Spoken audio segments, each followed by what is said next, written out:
Hello friends, मैं हूं योगेश, आपका फोटोग्राफर फ्रेंड। आज मैं आपको इगतपुरी की सैर पे लेके जाने वाला हूं। हमारी जो मुंबई की फोटोग्राफिक सोसाइटी ऑफ इंडिया है, जिसका मैं मेंबर हूं, हर एक महीना फोटोग्राफी का आउटिंग अरेंज करते हैं।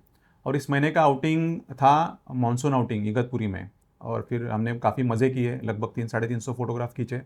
लेकिन आज मैं एडिट किए हुए आपको चुनिंदा 10 फोटोग्राफ दिखाने वाला हूँ, जो सबसे पहले मुझे अच्छे लगे। अगर मुझे अच्छे लगे तो ही आपको वो अच्छे लगने की ज़्यादा संभावना है, तो वो मैं आपको दिखाने वाला हूँ। तो इसमें सब चीज़ है, लैंडस्केप्स है, ट्राइबल लाइफ है, वाटरफॉल्स है। वाटरफॉल मैं आपको आखिरी में दिखाऊंगा, जो इगतपुरी की शान है। तो इस वीडियो में आप बने रहिए, एन्जॉय दिस वीडियो। और आप कमेंट करके मुझे बताइए कि आपको इसमें से सबसे अच्छी कौन सी इमेज लगी। I will be happy to know this. हमने हमारी सफ़र की शुरुआत कसारा से की। तपोवन एक्सप्रेस से हम मुंबई से निकले थे। हम लगभग 15 लोग थे और 15 फोटोग्राफर थे रादर। और हम तपोवन एक्सप्रेस से कसारा में उतरे, वहाँ से 4 गाड़ियाँ अरेंज की थी। जब हम हाईवे से कसारा के बाद जवाहर की तरफ मुड़ते हैं लेफ़्ट साइड में, तो एक लगभग 2-3-4 किलोमीटर चलने के बाद आपको एक ब्रिज आएगा। वो ब्रिज से पहले ही आप लेफ़्ट डाइवर्जन लेके आप इस स्पॉट पे पहुंच सकते हैं। तो ये सुंदर सा लैंडस्केप जब हम आंखों से देखते हैं ना, वो हमें उतना अच्छा नहीं लगता है। ओके। और आप इसको कलर भी देखोगे तो उतना अच्छा नहीं लगता है, क्योंकि मानसून में हल्की सी हेज़ होती है हवा में। लेकिन जब हम इसको ब्लैक एंड वाइट में कन्वर्ट करते हैं ना, तो उसमें एक अजीब सा ग्रेस आ जाता है फोटोग्राफ में। ओके। तो इसके लिए जानबूझ के ये फोटोग्राफ मैंने ब्लैक एंड वाइट में कन्वर्ट किया है। मानसून कम होने के कारण नदी का जो मतलब एक्चुअली ये बैक वाटर है, डैम का बैक वाटर है। पानी काफ़ी कम था, अनफॉर्चुनेटली बारिश कम हुई इसके कारण। इसके लिए ये जो वेजिटेशन है ये यहाँ पे एक्सपोज हुआ है। एक्चुअली सामने जो ये एक ट्री लग रहा है आपको, वो एक डेड ट्री है ऑलमोस्ट। और अगर पानी पूरा भर जाएगा ना, तो ये ट्री का सर बस टॉप आपको दिखेगा। क्लाउड्स भी मानसून के कारण बहुत अच्छे थे। जो फोरग्राउंड में एक ट्री है, वो रूल ऑफ थर्ड के हिसाब से मैंने प्लेस किया है। और उसमें आपको क्लियरली लैंडस्केप होने के कारण क्लियरली आपको फोरग्राउंड में जो ट्री है, मिडल ग्राउंड में वाटर है और बैकग्राउंड में माउंटेन्स है, वो आपको तीनों लेयर क्लियरली नज़र आ रहा है। लैंडस्केप का जो रूल है कि फोरग्राउंड में एक एलिमेंट होना चाहिए, वो एलिमेंट ये डेड ट्री फुलफिल कर रहा है। तो ऐसे ये इमेज बनाया है। ओके। तो अभी हमारे नेक्स्ट इमेज पे चलते हैं। ये इमेज जो है वो इसी स्पॉट की है। वहाँ पे एक शिवजी का मंदिर बना है। एक्चुअली आपको लग रहा होगा कि ये बहुत पुराना मंदिर होगा, लेकिन ये पुराना नहीं है, रिसेंटली कंस्ट्रक्ट हुआ ऐसा लग रहा है। लेकिन जो भी इसका डिज़ाइनर है, उसने एक मंदिर को ऐसा ऐसा लुक दिया है कि पुराना इसमें एक वाइब आया है, ऐसा लुक दिया है। उसको पत्थर में बनाया है। काफ़ी जो डिज़ाइनर है उसको अप्रिशिएट करना चाहूँगा कि उसने काफ़ी अच्छे से अपना दिमाग लगा के इस मंदिर को बनाया। सिंपल सा मंदिर है एकदम। ये मंदिर की खिड़की मुझे काफ़ी अच्छी लगी, थोड़ी सी यूनिक है, उसमें काफ़ी डिज़ाइन अच्छा है। और ये जो आपको ब्रिक वर्क दिख रहा है ना, वहाँ पे उसने ऑरेंज कलर दे के रखा था। ओके। तो कलर ये मुझे डिस्ट्रैक्ट कर रहा था, इसके लिए मैंने इस इमेज को ब्लैक एंड वाइट में कन्वर्ट कर दिया। और उसमें मैंने अच्छा कॉन्ट्रास्ट देने की कोशिश की, क्योंकि ब्लैक एंड वाइट इमेज में अगर कॉन्ट्रास्ट नहीं होगा तो इस इमेज में मज़ा नहीं आएगा। तो खिड़की को भी मैंने इसको ऐसे अरेंज किया है कि जैसे आधी खुली है, पूरी बंद कर लेता या पूरी ओपन कर लेता उतनी शायद मज़ा नहीं आती। और एक पर्टिकुलर एंगल से मैंने इस इमेज को खींचा है पर्सपेक्टिव लेने के लिए। सो इसके लिए मुझे इस खिड़की का लेफ्ट वाला जो पार्ट है वो मुझे क्लियरली दिख रहा है। और राइट वाला आप इमेजिन कर सकते हो कि कैसा होगा, मतलब वो पूरा नहीं दिख रहा है आपको, लेकिन यू कैन इमेजिन कि इसमें परफेक्ट सिमिट्री है, तो you can imagine how it can be. Okay. So मैंने एक सिमिट्री को ब्रेक करने की कोशिश की है। आपको जो भी सिमिट्री मिलेगी तो उसमें ब्रेक करने का भी एक थोड़ा सा अलग मज़ा होता है। Okay. So black and white करने के कारण इसकी ब्यूटी थोड़ी निखर के आई है, ऐसा मेरा कहना है। तो कौन सी इमेज कलर में देखनी है और कौन सी ब्लैक एंड वाइट में देखनी है, ये अपना पर्सनल चॉइस है। अभी ये जो इमेज है वो वहाँ पे नज़दीक एक विही गांव करके एक गांव है। ये एक ट्राइबल विलेज है और बहुत सुंदर सा एक हैमलेट है। लगभग 200-300 लोग शायद यहाँ पे रहते होंगे। और गांव में हम लोग पूरे घूमे। गांव में ऐसे ही सारे घर हैं। अभी आप मुझे पूछोगे कि पर्टिकुलरली ये स्पॉट ही मैंने क्यों चुना, उसके कुछ रीजंस है। कि सबसे पहले ये स्पॉट चुनने का कारण ये है कि मुझे यहाँ पे एक लाइव एनिमल मिला, कुत्ता जो बैठा है। मतलब एक ह्यूमन बीइंग चाहिए ना, तो लाइव समथिंग चाहिए इमेज में, कि जो आपके व्यूअर को कनेक्ट करे, ऐसा कुछ एलिमेंट चाहिए। ये कुत्ते के कारण आपका व्यूअर जो है इसमें इमेज के साथ कनेक्ट हो पाएगा। ओके। और कुत्ता भी लेफ्ट साइड जो वैकेंट है उसको बैलेंस करने की कोशिश कर रहा है। दूसरा ये है कि यहाँ पे जो घर के छत है वो बहुत ब्यूटीफुल है। रेड कलर के कवेलू जिसको बोलते हैं हम, मैंगलोरी कवेलू, उससे बने हुए हैं। उसमें एक ट्रायंगुलर शेप है, वो उसमें एक शेप के कारण एक अलग ही ब्यूटी क्रिएट हुई है।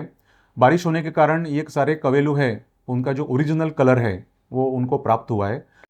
इसमें दो पेड़ है, एक फोरग्राउंड में एक ग्रीन कलर का ट्री है, बहुत सुंदर उसका शेप है, स्ट्रेट नहीं है, लाइन जो है वो टिल्टेड लाइन है, और टिल्टेड लाइन में एक एक्शन का फिनोमिना होता है, उसके कारण ये ट्री बहुत अच्छा लग रहा है।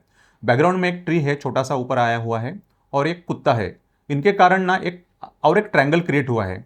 फोरग्राउंड का ट्री, बैकग्राउंड का ट्री और एक कुत्ता, इनके कारण और एक ट्रायंगल क्रिएट हुआ है।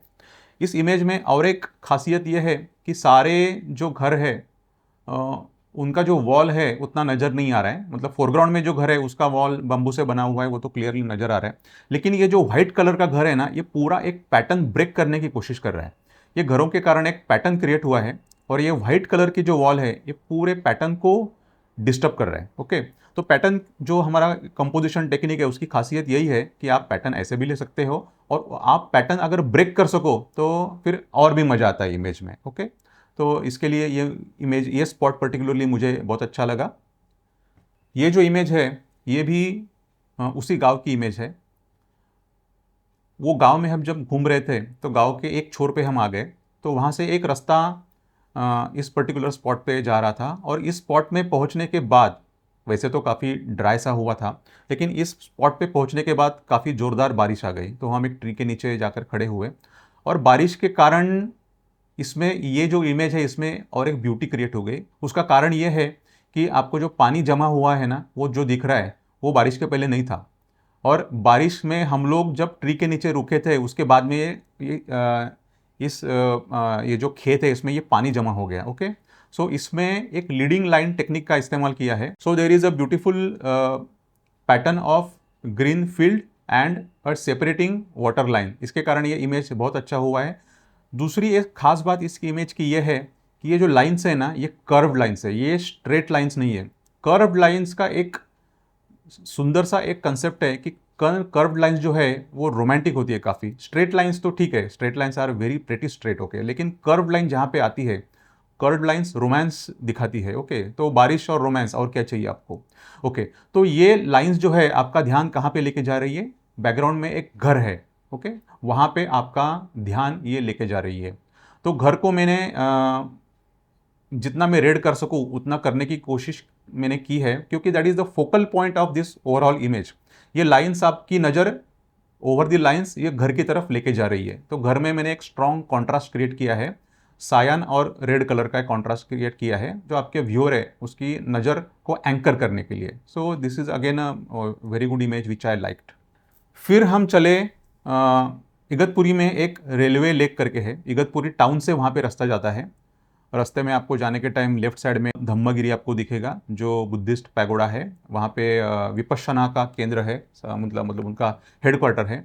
वहाँ से आप आगे जाओगे तो इगतपुरी टाउन से ऊपर की तरफ ये रास्ता जाता है, और this is one of the very beautiful lakes which I have seen in Igatpuri. और लेफ्ट साइड में आपको ट्रिंगलवाड़ी का फोर्ट दिखता है। ये पीछे जो माउंटेन दिख रहा है उसकी मैं बात नहीं कर रहा हूँ, लेफ्ट साइड में ट्रिंगलवाड़ी का फोर्ट है। अच्छा, इसमें ये जो लेक है उसमें एक लैंड की स्ट्रिप सामने आई हुई है, और हम जब वहाँ पे पहुँचे तो ये एक ब्यूटीफुल BE6 महिंद्रा की कार वहाँ पे आके रुकी, और इसमें कपल बैठा हुआ था। तो उनको हमने रिक्वेस्ट किया कि क्या हम आपके कार के कुछ फोटोग्राफ्स ले सकते हैं क्या। They were very cooperative and allowed us to take photographs. तो इसकी ब्यूटी ये है कि इसमें एक लैंड स्ट्रिप जो लेक में आई हुई है, पीछे एक बहुत अच्छा सा माउंटेन है, और लेक होने के कारण इस कार का एक बहुत रिफ्लेक्शन अच्छा क्रिएट हो रहा है इसमें। That is the beauty of this image. Okay, इसी लेक का मैं आपको और एक खूबसूरत इमेज दिखाऊंगा जो ये ओवरऑल 10 फोटोग्राफ की सीरीज है, उसमें वो पर्टिकुलर इमेज है मुझे सबसे अच्छा लगा, वो इसके बाद आएगा। ये इमेज है, ये फिर से विहिगांव की इमेज है। तो बीच में थोड़ा इगतपुरी का लेक का एक इमेज आ गया, उसके लिए सॉरी। लेकिन ये जो इमेज है विहीगांव गाँव की इमेज है। गाँव में एक कुआँ है, लगभग 200-300 मीटर दूरी पे है, और वहाँ से वहाँ की औरतों को, घर की औरतों को अपने सर पे पानी लेके आना पड़ता है। देखिए उसके लेफ्ट हाथ में एक प्लास्टिक का डब्बा है जिसमें फिर से पानी है, फिर एक स्ट्रेनर है पानी को साफ करने के लिए, और ऊपर 2 कंटेनर भर के रखे जिसको हम मराठी में हंडा बोलते हैं। और वो उसको पूछा हमने तो वो बोलती है 10 में दिन में कम से कम उसकी 12-13 ट्रिप्स घर से लेके वो कुएं तक हो जाती है। मतलब इनका दिन का काफ़ी सारा समय तो पानी लाने में चला जाता है। क्रिएटिव कुछ करने का समय नहीं है बेचारों को। तो इसके लिए पानी बहुत सावधानी से इस्तेमाल करना चाहिए। इस साल बारिश काफ़ी कम है और सेव वाटर, शायद पानी की बहुत किल्लत होने वाली है इस साल में।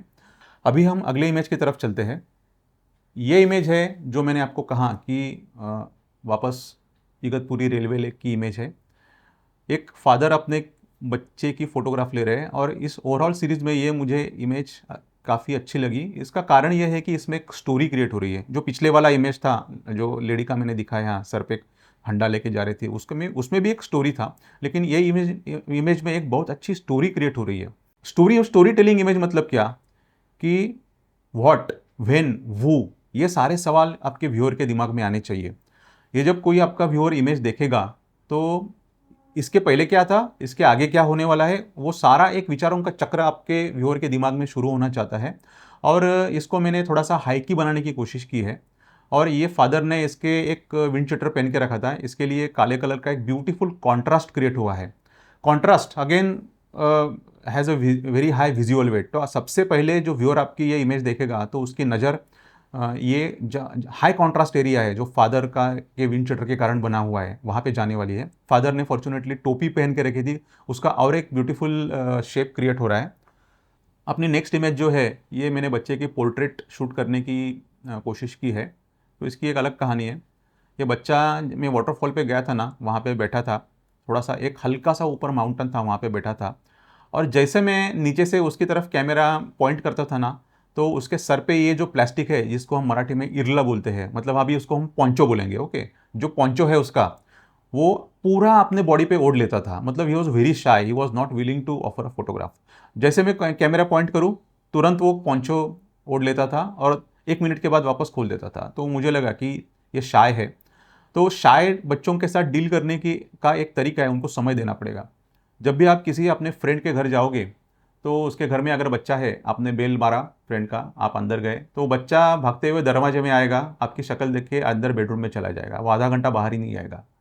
तो आधे घंटे के बाद जब बाहर आएगा ना, हल्का उल्का इधर इधर घूमेगा फिरेगा, कुछ खिलौने निकालेगा, फिर वो आपके साथ इतना घुल मिल जाएगा ना, यू कांट इमेजिन कि क्या है वही बच्चा है जिसको मैंने आधे घंटे पहले देखा था। तो इस बच्चे के साथ भी वही हुआ। तो मैंने क्या किया कि कैमरा थोड़ा पीछे कर लिया, और वो मैं जो छोटा माउंटेन था उसको चढ़ के उसके बाजू से 1-2 चक्कर मारे। Then he became little confident. फिर ये बात ही नहीं कर रहा था मुझसे, ये बिल्कुल एक शब्द भी उसने बात नहीं किया मुझसे। तो इसकी ग्रैंड मदर थी, वो बाजू में कुछ घास वगैरह निकाल रही थी। तो फिर मैंने इससे काफ़ी बात की, उसका नाम पूछा, उसका जवाब दी। फिर मैंने सोचा कि कम से कम चलो हम एक इमेज सिक्योर करते हैं। इमेज सिक्योर करना मतलब क्या, कि आपको जब भी लगता है कि आपका सब्जेक्ट अभी मूव होने वाला है, और अगर आप दूर हो, आपको ठीक से इमेज नहीं मिल रही, तो आप एक शॉट सिक्योर कर लीजिए, भले दूर से आप आपका शॉट सिक्योर कर लीजिए। फिर थोड़ा सा पास जाइए, फिर एक शॉट सिक्योर कीजिए, फिर थोड़ा सा पास जाइए। ऐसे नहीं कि आप बहुत लालच में एकदम सब्जेक्ट के पास जाना चाहो और आपका सब्जेक्ट भाग जाए, वैसा नहीं करना चाहिए। तो मैंने दूर से इसके 3-4 शॉट सिक्योर किए, फिर मैं इसके क्लोजअप ट्राई करने लगा। तो मैंने इसके 4-5 क्लोजअप ट्राई किए, ब्यूटीफुल क्लोजअप मिले इसके, और इसको मैंने जानबूझ के ब्लैक एंड व्हाइट नहीं, नॉर्मली मैं पोर्ट्रेट ब्लैक एंड व्हाइट बनाता हूँ, लेकिन इसको मैंने जानबूझ के ब्लैक एंड व्हाइट नहीं बनाया, क्योंकि मानसून के जो अपने सृष्टि का जो कलर है ग्रीन कलर, इसमें प्रीडोमिनेंटली ग्रीन कलर आपको बैकग्राउंड में दिख रहा है। और उसका जो इरला है, पोंचो है, वो भी लगभग पिस्ता ग्रीन कलर का है। उसका एक बहुत अच्छा कॉन्ट्रास्ट उसके स्किन टोन के साथ आ रहा है। इसके लिए ये इमेज मुझे बहुत अच्छा लगा। मैंने उसके ग्रैंड मदर से इसका नाम पूछा, तो वो बोले घर में हम इसको बाड़ू बुलाते हैं, ओके। चलो आगे चलते हैं। चलो अभी अपने लास्ट के 2 इमेज वाटरफॉल्स।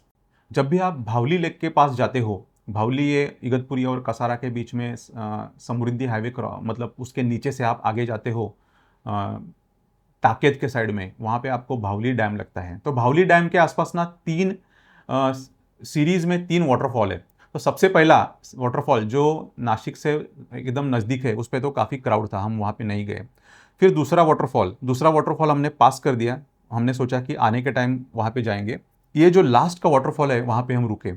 तो ये वाटरफॉल के डाउनस्ट्रीम में काफ़ी ज़्यादा रॉक्स थे, मतलब चलने के लिए काफ़ी मुश्किल हो रहा था। मैं शूज़ पहन के गया था फॉर्च्यूनेटली। तो थोड़ा सा रिस्की था, लेकिन हम चलते हुए इस वाटरफॉल के पास पहुँचे। तो मेरा वाटरफॉल के मैंने लगभग 25-30 इमेजेस खींचे, लेकिन ये जो पर्टिकुलर शॉट है मुझे काफ़ी अच्छा लगा, क्योंकि वहाँ पे ग्रीन कलर जो है लेफ्ट साइड और राइट साइड में जो ग्रास का ग्रीन कलर है, ये एक वाटरफॉल को एक ग्रेस दे रहा है। ओके। और वाटरफॉल में पानी तो बैकग्राउंड में गिर रहा है, लेकिन फोरग्राउंड में है कि ये पानी का एक स्ट्रीम बन रहा है, वो इसको बहुत ब्यूटीफुल बना रहा है। ओके। तो तीसरा वाटरफॉल सबसे ब्यूटीफुल है, वहाँ पे सबसे कम भीड़ होती है, क्योंकि लोगों को लो हैंगिंग फ्रूट्स चाहिए, ज़्यादा एफर्ट नहीं चाहिए। आपको अगर अच्छे फोटोग्राफ्स चाहिए तो एफर्ट लेने पड़ेंगे, मतलब ऐसा नहीं कि वेदर ख़राब हो गया चलो बैकअप कर लो। ख़राब वेदर में ज़्यादा अच्छे फोटोग्राफ मिलने की बहुत ज़्यादा पॉसिबिलिटी होती है, इसके लिए ख़राब वेदर में भी कभी हिम्मत नहीं छोड़नी चाहिए, आपको अच्छे फोटोग्राफ मिल सकते हैं। ये जो लास्ट का फोटोग्राफ है, ये सेकंड वाटरफॉल है, मतलब हम रिटर्निंग के टाइम सेकंड वाटरफॉल है। ये भी वाटरफॉल बहुत सुंदर है। यहाँ पे भी भीड़ बिल्कुल नहीं थी, मतलब 1-2 ही लोग थे। तो इसके लिए भी एक छोटा सा ट्रेक ही करना पड़ता है, मतलब 5 ही मिनट का ट्रेक है, लेकिन बोल्डर्स के थ्रू एक ट्रेक करना पड़ता है। तो इसमें 2 स्ट्रीम्स है, एक बड़ी स्ट्रीम है, एक छोटी स्ट्रीम है। बहुत अच्छा वाटरफॉल है। और मैंने स्लो शटर स्पीड में 2-3-4 शटर स्पीड मैंने ट्राई किए। ये जो है वो 1/10 का 1/8 लगभग शटर स्पीड है। तो दोस्तों, कैसे लगे आपको इमेजेस मेरी इगतपुरी की? तो आप भी प्लान बनाइए इगतपुरी का, या कोई कहीं पे भी मानसून आउटिंग में जाने का प्लान बनाइए, और मुझे कमेंट करके लिखिए कि आपको सबसे अच्छी कौन सी इमेज लगी है। I will be happy to know this. मेरे वीडियो को लाइक कीजिए, शेयर कीजिए और मेरे चैनल को सब्सक्राइब कीजिए। Thank you very much.